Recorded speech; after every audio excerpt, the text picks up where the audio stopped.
Okay, so today I'm going to show you how to print then cut, but first if you need to calibrate it. You can calibrate, this is a Cricut Maker, so it can use the rotary blade and the knife blade. The other Cricut machines at this time cannot use those tools, but the Explorer can also use the print then cut. So for the print then cut, we'll click this, and it'll say select the printer, which we have done, and it'll print just a sheet of paper. And then once my printer goes, I will put that piece of paper on my mat. There it goes. And you want to make sure it's in the upper left hand corner. Your paper will have a series of lines, numbers, and squares on it, and I will switch to that to show you what that will look like. Once it's printed out, you just hit continue, and there it shows you what the paper will look like and how to orient it on your Cricut machine.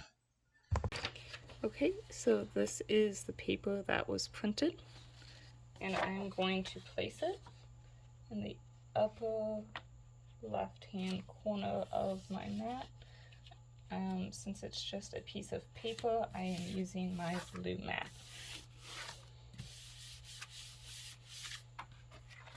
Once we have it on our mat, we will feed it into the Cricut, hit the load button,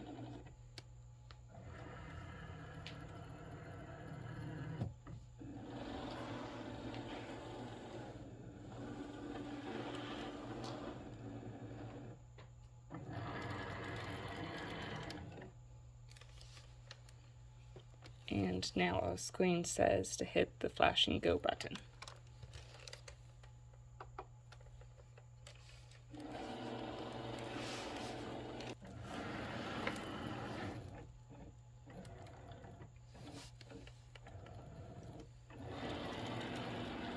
On the screen you can see it's doing a test cut.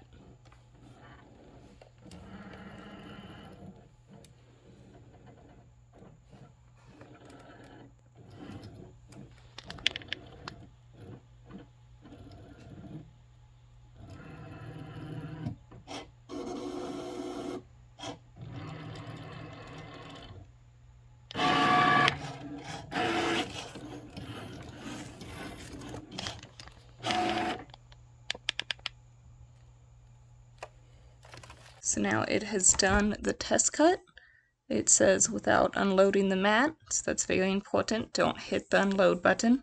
Examine the cut lines and the small square in the middle. Does the cut line touch the printed line all the way around? And we have to select yes or no. So now let's go look at our cut and see what it does.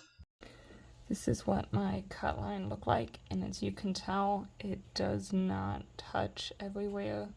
It is pretty off, so I'm going to click no on my screen. So since my square was off, I'm going to click no. It did not touch all of the lines.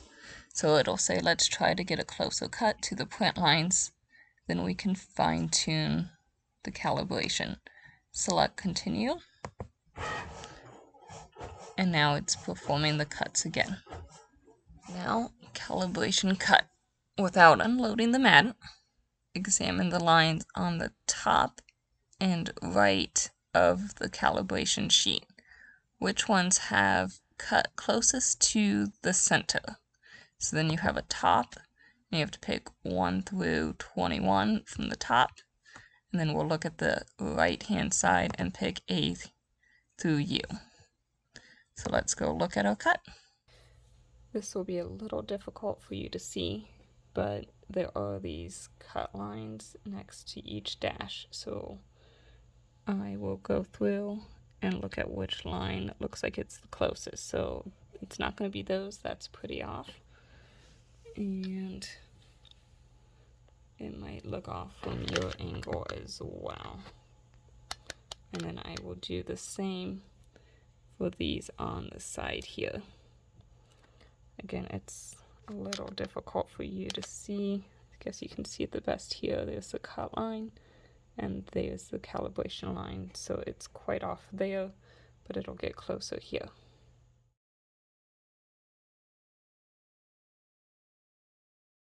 So for my top, I liked number 7 the best, and for the right side, I thought each was the closest. So now that those are selected, I can hit continue. Now we can unload the mat, and the calibration has been completed. It says now that the calibration cuts have completed, we need to reprint and retest your machine. Unload the mat and click continue. So let's unload. And now that I unloaded, I can hit continue. And I'm going to be printing another one and recalibrating it, and this will make sure that that square that was very off at the beginning is correct this time. Okay, so I printed another piece of paper that looked just like the other one. I placed it on the top left corner with that one in that upper left hand corner. I'm hitting the load button. Once it loads, the green go light will go. We'll flash and we'll hit the go.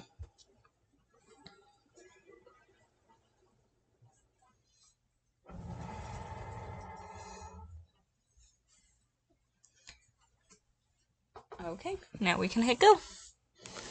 And it'll do the test cut of the little square in the center. Then we'll take a look at how that looks.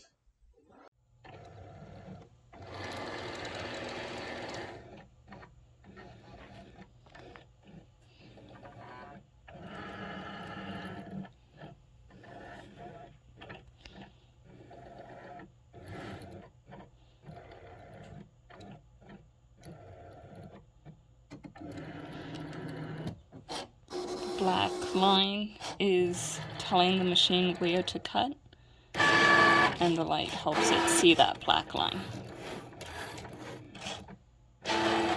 Remember, do not unload your mat. You can't really see, but I think this time it went a lot better than the first cut.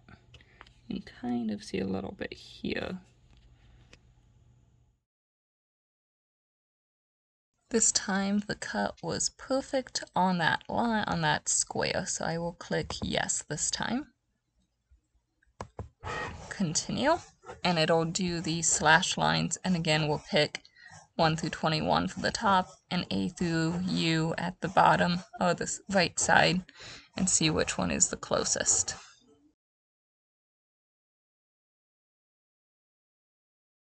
Okay, so this time 10 was the number that we liked the best for the top, and L for the right side. And we will hit continue. And it's just confirming that cut.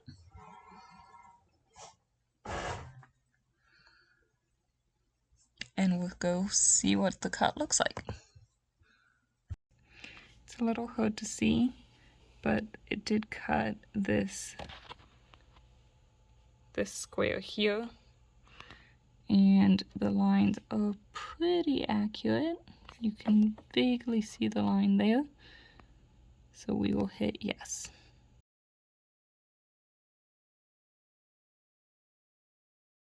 So it said we could unload the mat. You can see it's just a little off here, but I think it was pretty spot on. I'm happy with that cut, so I will click yes.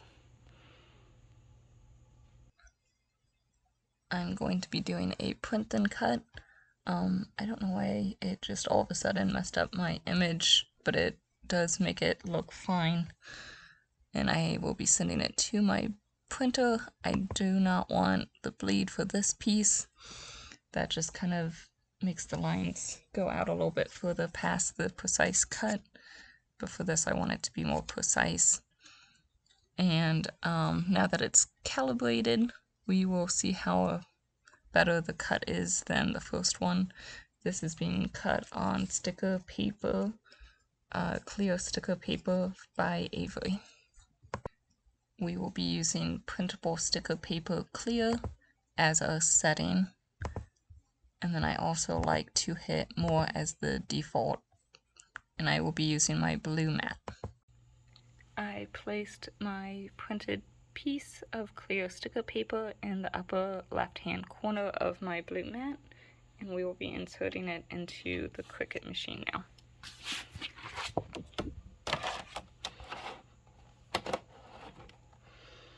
And then hit the flashing button to load it. That box should be there, and that's the machine's way to know where your piece is located. Okay, now we can hit go. And we'll see how our calibration worked. The first time I tried cutting this, I did not calibrate it. And so you can see it was very off. So we'll see how correct it does after being calibrated. It is sensing where the design is.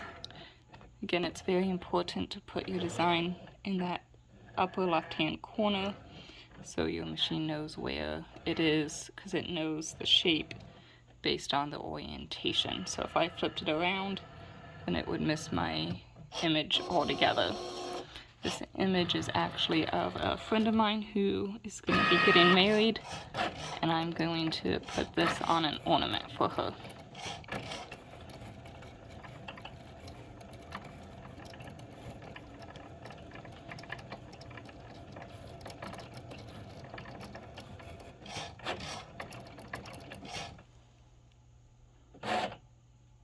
We'll unload. And it looks pretty good. Still off just a little bit, but better than the first one. The one I did first is on a water slide, and then this will be a clear sticker. I'll be comparing those as well. So if you'd like to know more about the water slides, check out my other post.